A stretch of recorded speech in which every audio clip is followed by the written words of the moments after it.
我哋先去一間平靚正嘅鋪頭食午餐，呢間店叫鉗北雞湯鋪子店，喺連城天地一期，最出名嘅係雞湯雲吞。呢一個係戀愛豆腐，下面嘅係包漿豆腐，上面嘅配料有折耳根，不過唔難食。整體嚟講，今日叫嘅嘢係啲菜韌啲之外，其他都唔錯。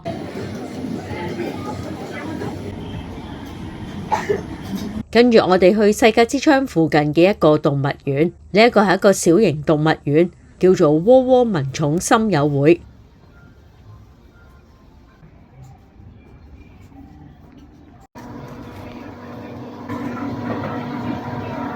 呢兩隻水豚啲毛好似掃把咁蟹。呢度動物唔係好多，啲羊、羊駝、狗同埋豬周圍走。你可以餵佢哋食嘢，隨便摸。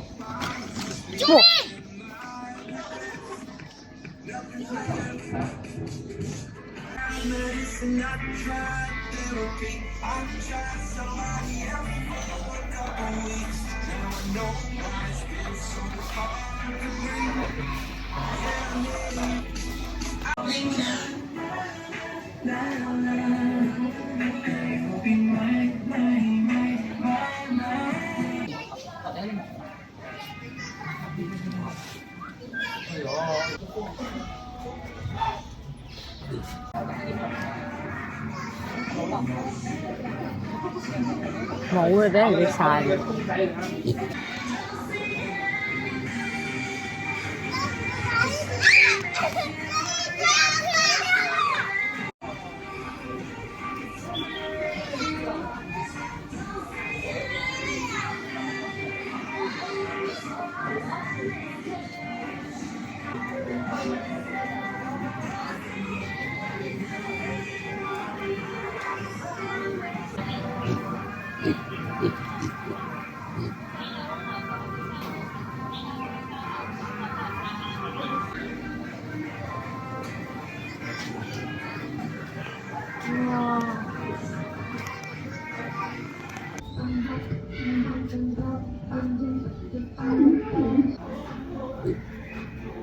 好懵啊！咩樹？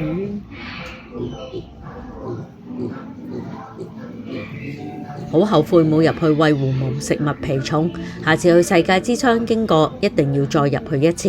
呢隻羊啱啱屙咗一堆屎，呢隻豬就搶住去食。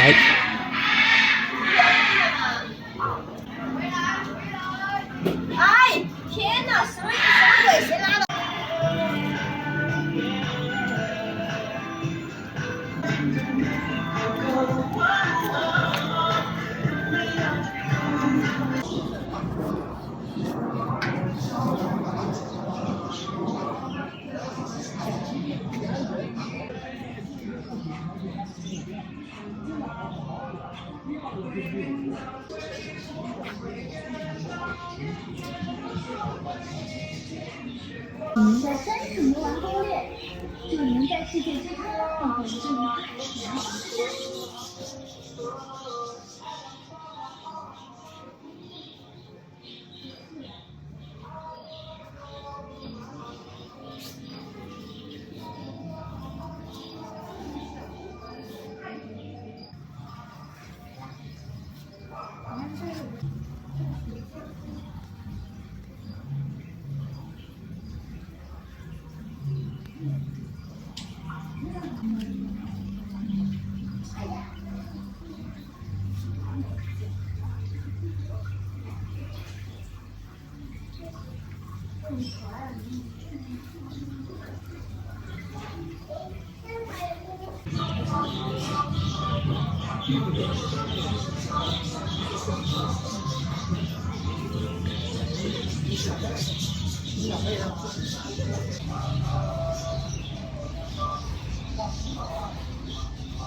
有冇搞錯啊？呢隻鴨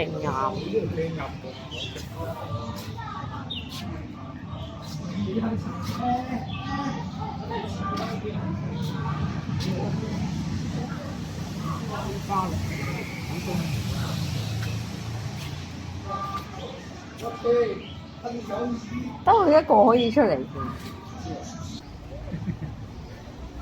加完兜嘢好似係撈茶。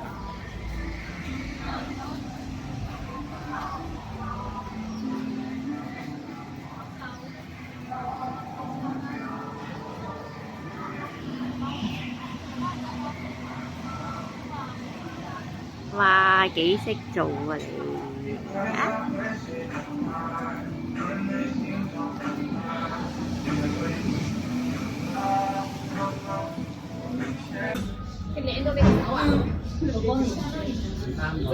然後我哋喺呢個叫梅拉尼亞小鎮行咗個圈。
臨走時食咗2杯雪糕，跟住我哋就搭地鐵去萬象天地，一去到又食咗杯雪糕。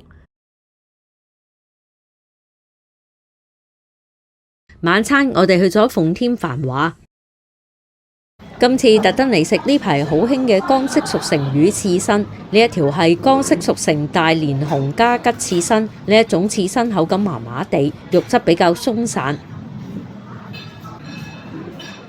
因為魚肉已經調過味，再點豉油同埋滑沙比都唔係好夾。如果真係要點，就點少少海鹽。食完刺身，通知店員，佢哋會拎個魚頭魚骨去椒鹽。呢2隻係江式熟成鴿子腿，都係今次特登嚟食嘅嘢。隔離有張卡話俾你聽乜嘢叫江式熟成。另外，我哋叫咗個2人套餐。